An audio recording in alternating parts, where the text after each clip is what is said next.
Amados hermanos, muy buenas noches. Es siempre un gran gusto estar aquí frente a ustedes.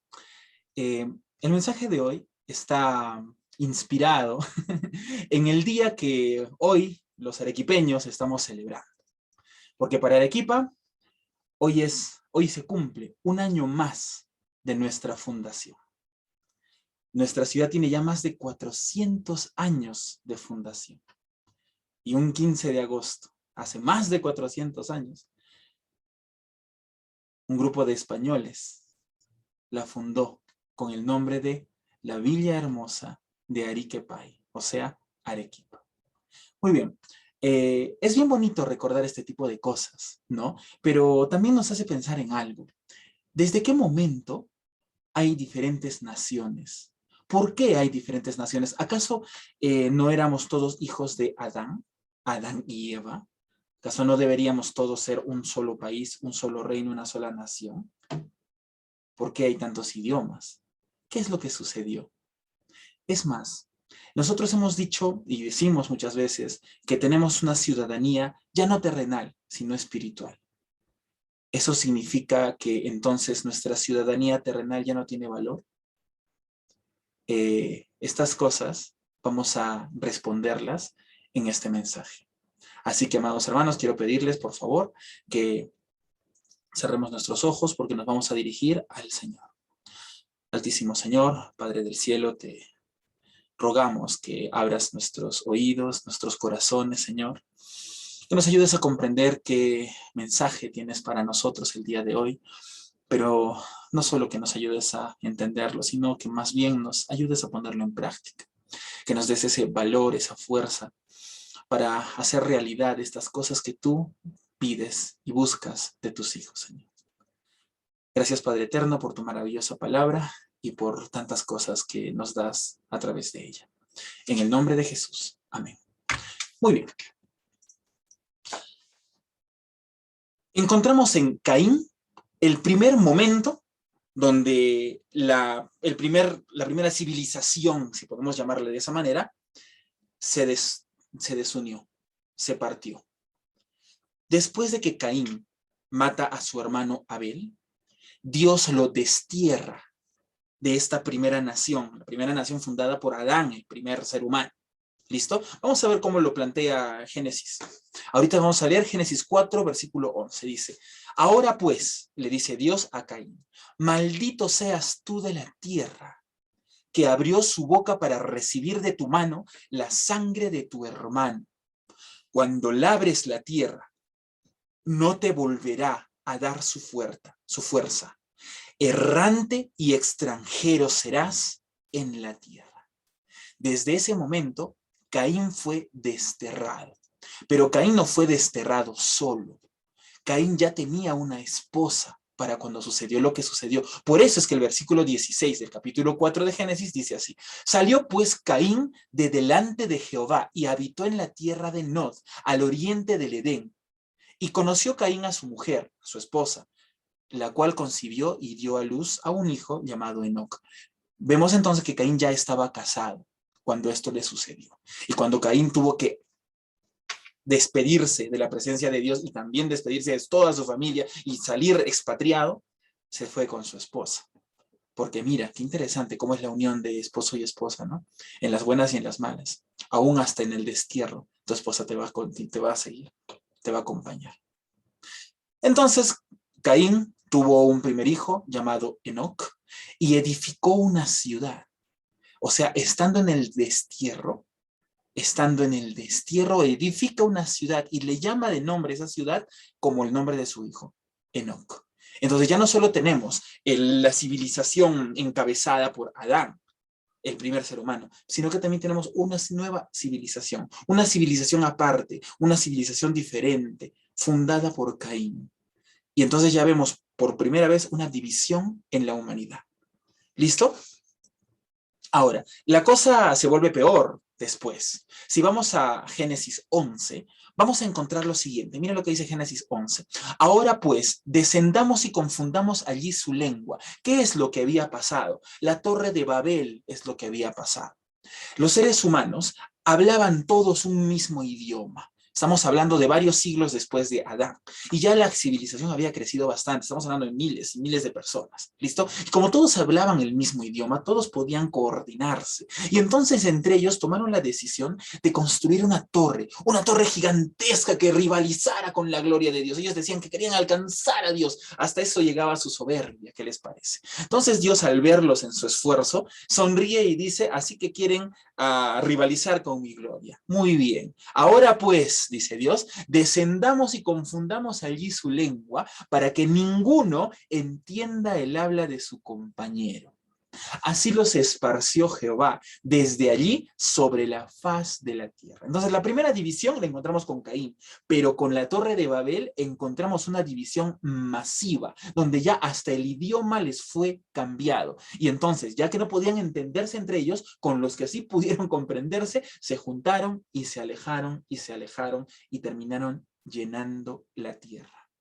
¿Listo? Por esto fue llamado el nombre de ella, o sea, esa torre que estaban construyendo, fue llamada Babel, porque allí confundió Jehová el lenguaje de toda la tierra. Por si acaso, Babel significa confusión en hebreo. Y desde allí los esparció sobre la faz de la tierra. Entonces, vemos el origen de las diversas naciones, de los países que andan compitiendo uno con el otro, peleándose y matándose durante tantos siglos, milenios, digo. El origen de estas divisiones fue el pecado. Primero, el asesinato de Caín para con su hermano, y segundo, la arrogancia de la humanidad. Y siempre la raíz de esta expansión y de esta disensión y de todo lo que trae el nacionalismo y lo que trae estas cosas, siempre la raíz fue el pecado. ¿Listo? Es por el pecado que fuimos esparcidos en diferentes naciones, muchas veces enemigas la una de la otra.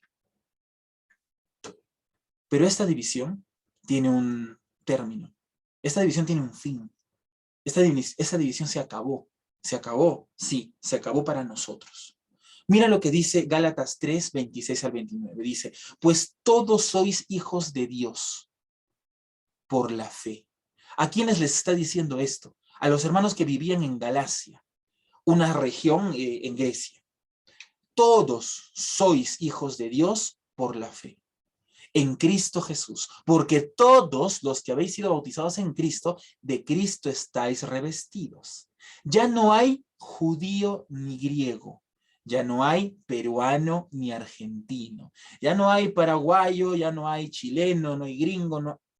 A los ojos de Dios y de la iglesia ya no hay divisiones. Eso que en algún momento sucedió por Caín y por Babel, para el creyente ya no existe. No hay esclavo ni libre, no hay varón ni mujer, porque todos vosotros sois uno en Cristo Jesús. Y si vosotros sois de Cristo, ciertamente linaje de Abraham somos, pueblo de Dios somos, herederos según la promesa. La división vino por el pecado, pero la división se acabó por la obra de Cristo. Acordaos de que en otro tiempo, vosotros, los gentiles, erais llamados incircuncisión por la llamada circuncisión. ¿Qué es eso de la incircuncisión? La circuncisión era una señal del pacto de Dios con su pueblo. ¿Listo? Ahora, los que no eran judíos no tenían esa señal. Entonces, aquellos que eran judíos y que tenían la señal de la circuncisión, señalaban a todos los demás y decían, ustedes son incircuncisos, ustedes no tienen pacto con Dios, a ustedes no les van a dar nuestras promesas que Dios nos dio.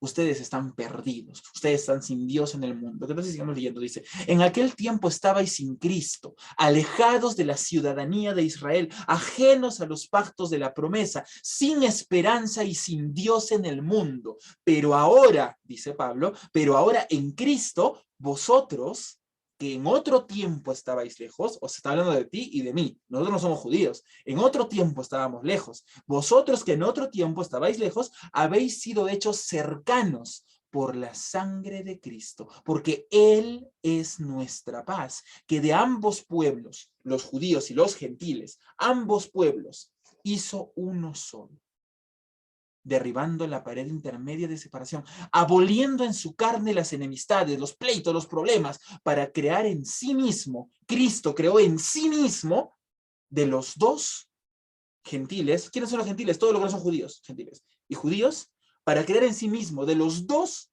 un solo y nuevo hombre, haciendo la paz, y mediante la cruz reconciliar con Dios a ambos en un solo cuerpo, matando en ella, en la cruz, las enemistades, las rencillas, porque por medio de él, los unos, gentiles, y los otros, judíos, tenemos entrada por un mismo espíritu al Padre. Así que, hermano Hernán, hermana Nisi, hermana María, así que ya no sois extranjeros, ni advenedizos, sino conciudadanos de los santos y miembros de la familia de Dios. Y en esto se basa nuestra nueva ciudadanía, porque nuestra ciudadanía espiritual es el pueblo de Dios. Y nuestra ciudadanía eterna es el pueblo de Dios. La división de las naciones fue por causa del pecado, pero por causa de Cristo se rompieron estas fronteras. Se acabaron las divisiones. Por eso, con tanto cariño, yo le llamo mi abuelita a una hermana chilena, que es mi madrina de bodas. Y por eso le tenemos un cariño gigantesco a una hermana maravillosa que se encuentra en El Salvador y que ahorita está conectada justo con nosotros, junto con su mamá. De un país tan lejano, pero es mi hermana. Tan hermana como lo es acá Nisi o como lo es Sandra. Y por eso, que también es igual de hermano mío, tan entrañable y tan querido, el hermano Hernán Kipnis, que está en Argentina.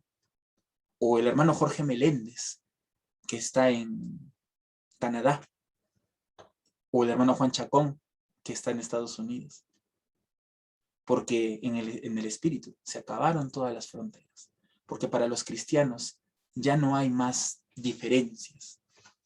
Porque todos somos de una sola nación. La nación de Cristo Jesús. Espiritualmente hablando.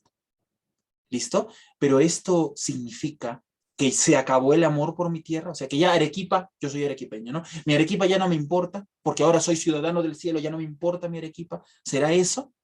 Definitivamente no. Pero mi amor por Cristo y por su iglesia es superior al amor que le tengo a mi propia ciudad y a mi propio país. Pero eso no significa que deje de amar a mi ciudad y a mi país. Nosotros seguimos amando el lugar donde Cristo nos puso. Así como no elegiste el lugar en la familia donde tú naciste, tú no lo elegiste, eso te fue asignado de nacimiento. De la misma forma tampoco elegiste la patria donde naciste. ¿Sabes por qué no lo elegiste? Porque Dios lo eligió por ti. Si tú eres arequipeña o arequipeño, es porque Dios te quiso poner aquí. ¿Me entienden el valor que tiene el ser, por ejemplo, arequipeña o salvadoreña o cusqueña o argentino o de la ciudad o del país que tú seas? Eso no fue arbitrario. Dios te puso aquí porque Él quiso. Por más de una razón, Él nos puso en la ciudad o el país en donde nos encontramos. Y hay que amar ese lugar donde estamos también. Sabemos que no vamos a estar aquí para siempre. Sabemos que somos peregrinos. Pero mientras estamos aquí, hay que amar el lugar donde vivimos. Seamos agradecidos, hermanos, con el lugar donde vivimos.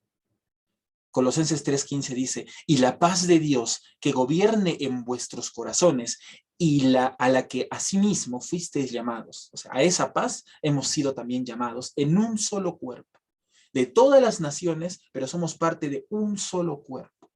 Un solo cuerpo que es la iglesia, el cuerpo de Cristo, el pueblo de Dios, cuya cabeza es el mismo Jesús. En un solo cuerpo. ¿Y qué más dice? Que lo he puesto ahí subrayado. Y sed agradecidos. Agradecidos por todo. Sí, nuestra nacionalidad espiritual está en el cielo, es cierto, pero aún vivimos aquí. Y mientras estamos aquí, debemos esforzarnos porque el lugar en el que vivamos sea un lugar mejor. Porque no por gusto Dios te puso en Argentina, hermano. No por gusto el Señor te puso en Juliaca, Oscar. No por gusto. Hay cosas que hacer allí. Dios te puso ahí por alguna razón. Seamos agradecidos. Colosenses 3:15 dice, aclamad a Jehová porque Él es bueno, porque su misericordia es eterna. Mira, todavía hay divisiones, políticamente hablando, hay divisiones en este mundo. ¿Por qué? Porque el pecado permanece en el mundo. O sea, para el mundo hay divisiones. Para la iglesia ya no hay divisiones, ya no hay distinción. Pero para el mundo siguen habiendo divisiones. Y aunque el mundo todavía se encuentre en pecado, Dios todavía manifiesta su misericordia. Dios todavía sostiene este mundo. Y a cada nación le ha dado cualidades. Y a cada nación le ha dado oportunidades. Porque Dios es así de maravilloso. Y entonces seamos agradecidos con Dios por esas cualidades que le ha dado a nuestro país y a nuestra gente. Y por esas oportunidades que le ha dado a nuestro país, a nuestra ciudad y a nuestra gente. Entonces nuestro segundo punto es, agradece a Dios por sus bendiciones sobre tu país, sobre tu ciudad, sobre tu región. Ama ese lugar en el que Dios te puso. Y lucha porque ese lugar sea un lugar mejor. Yo te pregunto, ¿y cómo será, cómo lograré que el lugar donde vivo sea un lugar mejor? Pues siendo un verdadero patriota. Pero ¿cómo soy un verdadero patriota? ¿Qué es un verdadero patriota? ¿Qué tal si vemos el ejemplo de Pablo? Pablo nos va a dar con su propia vida, con su propio ejemplo, la respuesta a esta pregunta. ¿Cómo me hago un verdadero patriota? ¿Luchando en una batalla y que me maten como un héroe? ¿Qué tal si mejor vemos como lo que vivió Pablo? Dice, estamos en Hechos 23, del 12 al 13. Venido el día, algunos de los judíos tramaron un complot y se juramentaron bajo maldición diciendo que no comerían ni beberían hasta que hubiesen matado a Pablo. ¿Qué? O sea, los judíos, sus propios compatriotas, estaban jurando matar a Pablo. ¿Pero qué pasó, Pablito? ¿Por qué te querían hacer esto? ¿Qué has hecho, Pablo? Te cuento lo que hizo Pablo. Pablo predicó el evangelio en Jerusalén. Y no solo no en Jerusalén en sí, en el templo mismo, en donde estaba el nido de los fariseos y de los saduceos, ahí en su propio corazón, ahí se puso a predicar el evangelio. Y tú sabes que los fariseos odiaban a Jesús y odiaban al evangelio. Pero Pablo valientemente se puso a predicar ahí. Y dio su testimonio, como Pablo antes era un fariseo más, pero ahora es un cristiano y sabe que Cristo es el Rey de Reyes, Señor de Señores. Pablo predicó poderosamente en Jerusalén. ¿Por qué? Porque él era un verdadero patriota. ¿Por qué? Porque él amaba a su patria y como amaba a su pueblo, pues les predicó la palabra. ¿Qué te hace un verdadero patriota? Predicar la palabra de Dios en tu nación. Porque tú sabes que si ellos no escuchan esa palabra y si no se convierten, ¿a dónde se van?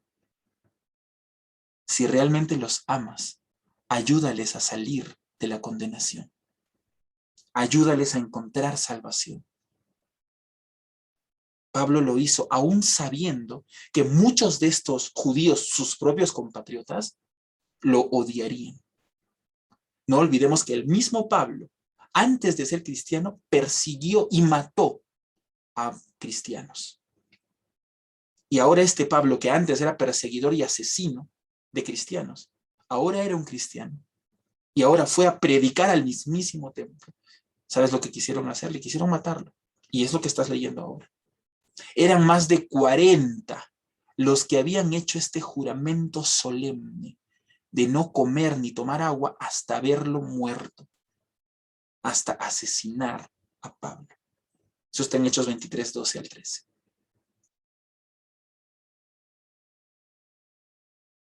Aún sabiendo lo que podía pasar, Pablo fue un verdadero patriota, fue valiente y predicó el evangelio.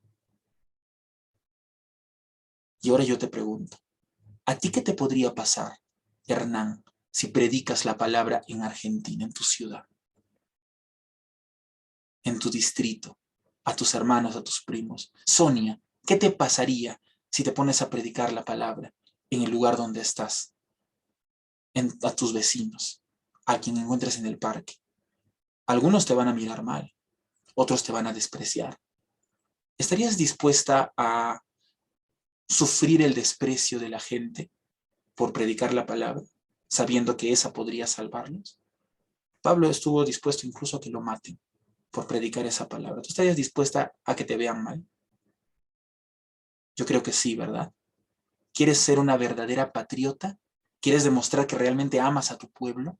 ¿Realmente amas a El Salvador? Predica la palabra. Todos los arequipeños que me están escuchando, tan orgullosos de ser arequipeños, ¿realmente amas a tu ciudad? Predica la palabra. Eso es lo que hace un verdadero patriota cristiano. Predica la palabra. Por más que te insulten, por más que te marginen, por más que te agredan, predica la palabra. Porque eso es lo que Arequipa necesita. Porque eso es lo que Perú necesita. Porque eso es lo que El Salvador necesita. Es lo que Estados Unidos, Canadá necesita. Y les voy diciendo algo, este tiempo es un tiempo bastante bueno, favorable para el evangelio. Porque siglos atrás, por hablar de evangelio te mataban. Y esa persecución contra los cristianos va a regresar. Ya estamos viendo pinceladas de eso en países del norte. Por ejemplo, mi hermano Meléndez, él nos podría hablar qué sucede cuando tú hablas la palabra tal cual es allá en el Canadá. Muchos hasta la cárcel han ido por decir las cosas como son. Y todo por el movimiento LGTBI, que allá en Canadá está terriblemente fuerte. Y mira, esa persecución está empezando a regresar. Y lo que está ahorita en Canadá, pronto va a ser también aquí en Perú, pronto va a ser en Argentina, pronto va a ser en El Salvador. Este es el mejor momento para predicar. Pues no esperemos más. No esperemos a que las cosas se pongan más difíciles. ¿Eres un verdadero patriota? ¿Amas de verdad a tu Arequipa, de la cual celebras tanto y cantas sus canciones y comes su comida? Pues predica la palabra. Predícales a los arequipeños. Solo así demostrarás verdadero amor para tu patria. Hechos 23:14 dice, los cuales, esos 40 que habían jurado matar a Pablo, ellos fueron, dice, a los principales sacerdotes y a los ancianos y les dijeron, nosotros hemos jurado bajo maldición a no gustar nada hasta que hayamos dado muerte a Pablo. Ahora pues vosotros, con el concilio, requerid al tribuno que le traiga mañana ante vosotros. O sea, díganle al juez que traiga a Pablo ante ustedes y cuando lo traigan en medio del camino vamos a matar. ¿Y sabes con quién estaban complotando para matar a Pablo? Con los principales sacerdotes y los ancianos. ¿Quiénes son ellos? Son los gobernantes de Jerusalén. O sea, hasta el gobierno estaba en contra de la iglesia. Y Pablo hasta el gobierno se tuvo que enfrentar para predicar la palabra, por predicar la palabra. Y hasta los del gobierno querían verlo muerto. Porque ellos lo hicieron. Ellos requirieron al tribuno que trajera a Pablo. Pero el tribuno, sabiendo lo que iba a suceder, no lo mandó. Más bien lo mandó custodiado con un montón de soldados hasta Roma. Esa es otra historia. Pablo no murió ahí, murió después. Pero él predicó. Y no dejó de predicar. Aún estando en la cárcel, no dejó de predicar. Y hasta su último momento en donde él estuvo, no dejó de predicar. ¿Qué te impide a ti? Un verdadero patriota. Verdad digo, dice Pablo en Romanos 9, verdad digo en Cristo, no miento, y mi conciencia me da testimonio en el Espíritu Santo que tengo gran tristeza y continuo dolor en mi corazón. ¿Por qué? Porque deseara yo mismo ser maldito, hasta separado de Cristo, con tal de que mis hermanos los judíos puedan convertirse. O sea, Pablo te está diciendo que ama tanto a su nación que él hasta podría preferir él mismo perderse con tal de que se salven sus compatriotas. Hasta ese punto llegaba el patriotismo de Pablo. Pero él no podía hacer eso, no podía morir en vez de ellos. Jesús ya había muerto en vez de Israel y en vez de ti, y en vez de mí, y en vez de Arequipa. Pablo ya no podía hacerlo. Pero tan grande era el amor que le tenía que si hubiese podido lo hubiera hecho. Pero no podía. Porque ese era el amor que tenía por sus hermanos, los israelitas. Cuando lees lo demás del capítulo 9 de Romanos, te vas a dar cuenta que habla de todos los israelitas. No solo habla de su familia, habla de todos sus israelitas, porque son sus parientes. A ellos los llaman sus hermanos. Todo Israel. Ese es el amor de un verdadero patriota. Y a eso lo lleva el amor por la patria, a predicar la palabra. Y ahora yo te pregunto, a ti que me escuchas, ¿serás un verdadero patriota? ¿Compartirás esta palabra aunque te ataquen, aunque te tachen, aunque te insulten? ¿Serás un verdadero patriota? Oremos, hermanos. Altísimo Señor, te agradecemos por el ejemplo de Pablo, que aún sabiendo la persecución que sufriría, él no dejó de predicar a sus compatriotas, a los israelitas. Te agradecemos, Señor, también por el ejemplo de las otras iglesias del primer siglo, que sin ser judíos sufrieron lo mismo con sus propios compatriotas. Los filipenses en Filipos, los gálatas en Galacia, los romanos en Roma, todos sufrieron por compartir tu palabra y todos lo hicieron porque amaban a su nación. Y querían que sus compatriotas sean también salvos. Sabemos, Señor, que muchas personas tienen un corazón muy duro, como si fuera de piedra. Sabemos que muchos nos van a detestar por esto. Pero sabemos también, Señor, que es lo mejor que podríamos darles. Es lo mejor que podemos regalarles, es lo mejor que podríamos hacer por ellos. Te ruego, bendito Señor, que permitas que ese amor tan entrañable que de forma natural uno tiene para con su patria, sirva, Señor, para la expansión de tu evangelio. Gracias, Padre eterno, por haberme puesto en esta ciudad tan hermosa. Ayúdame, Señor, a ser un instrumento para tu gloria. En el nombre de Jesús. Amén.